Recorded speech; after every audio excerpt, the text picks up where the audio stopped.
for people that I wanted to make a video for everyone to be able to know that it's normal and that there's things that you can do. You have options when something comes up in the inspection that would normally, kill the deal or maybe make you think twice about buying the property.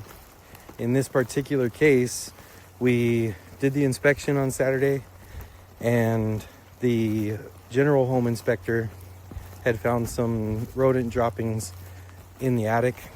And when we asked on Saturday afternoon for the answer on Sunday morning, we got the answer, and what the seller said was 10 years ago when he bought it, he had rodents in the attic, and that he paid the exterminator to take care of all the rodents and get them out of there.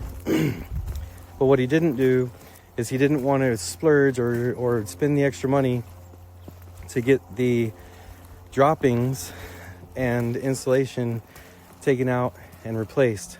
So today I went to the property and met with a rodent and pest vendor that would clean up the mess.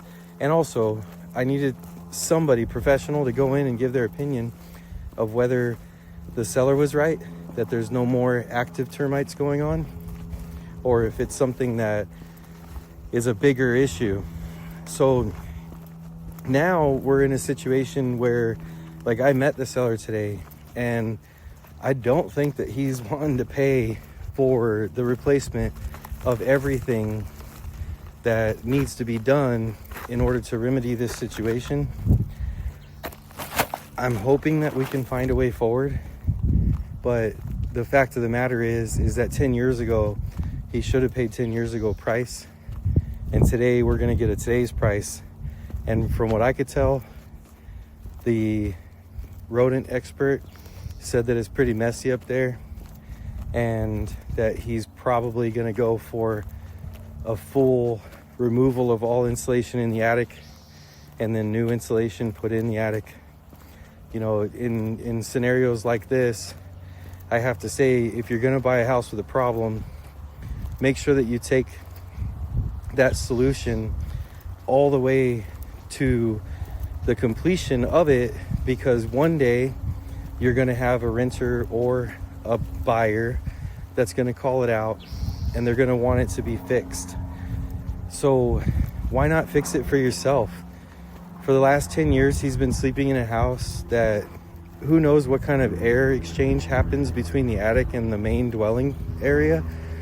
But he's been sleeping in this attic with all of the rat and mouse droppings from days previous for 10 years, right? And it reminds me, you got to be careful when you're buying a house that has mold or rodents.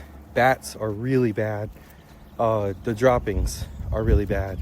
The mold can make your brain, it can affect your brain, it can affect your decision-making process. I heard a story, I don't know the guy, but I heard a story that he moved his family into a moldy house.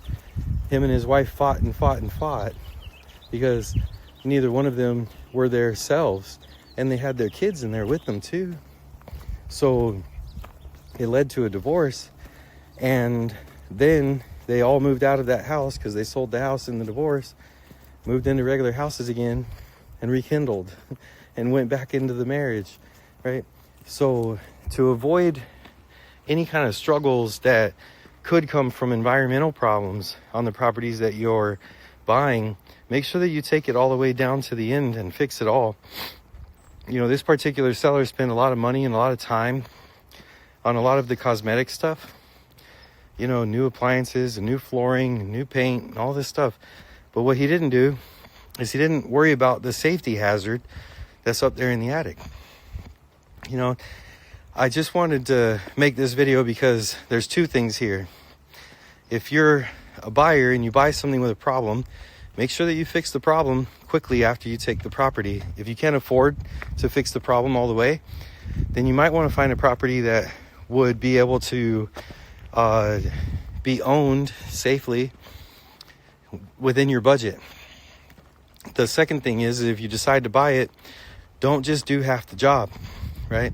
Half the job being remove the active rodents, he paid a lot of money to remove trees and get branches pushed off of his house, but clean up the mess, because what he didn't think of is 10 years later, he was selling it today, and we found the rodent droppings, and he wants to say that they're old and that it's not a problem. Well, now it's not old, it's there today it's there, right? I get that there was no rodents, according to him, for years and years and years past, but now we're in a situation where we have to get it fixed. So there's two things. That's the first thing. The second thing is, when you're a buyer and you have your general home inspection done, and the home inspector calls something out, like rodent droppings, like this tree's too close to your house, stuff like that, consider fixing that stuff right away, and having another expert come out to put a price on it. Because my buyer's first inclination on Saturday was to say, hey, let's just ask him to reduce the price by $5,000. And I said, well, we can do that for sure. And for the sake of my paycheck and just marching you to the finish line, careful who you say stuff like that to, right? You just made up a price. You just made up a number. You have no idea. Is it going to be 1,000? Is it going to be 5,000? Is it going to be 10,000? Is it going to be 30,000? Right? What if it comes back $30,000 after you took possession of the house? Wouldn't you say, hey, realtor, why didn't we get the vendor out here before I made the decision to buy the house for sure, right? So make sure you're working with the right people out there. If you need somebody to work with in your market, I do have a referral network across the United States. We do certifications, and we do check-ins, and we do continuous training with all of our agents in our referral network. So just reach out to me, 760-497-9964. We'll make an appointment for you and I to have a Zoom call, and then I'll get you working with a well-performing realtor in your market, and a lender too if you need it. All right, guys. Peace out. See you next time.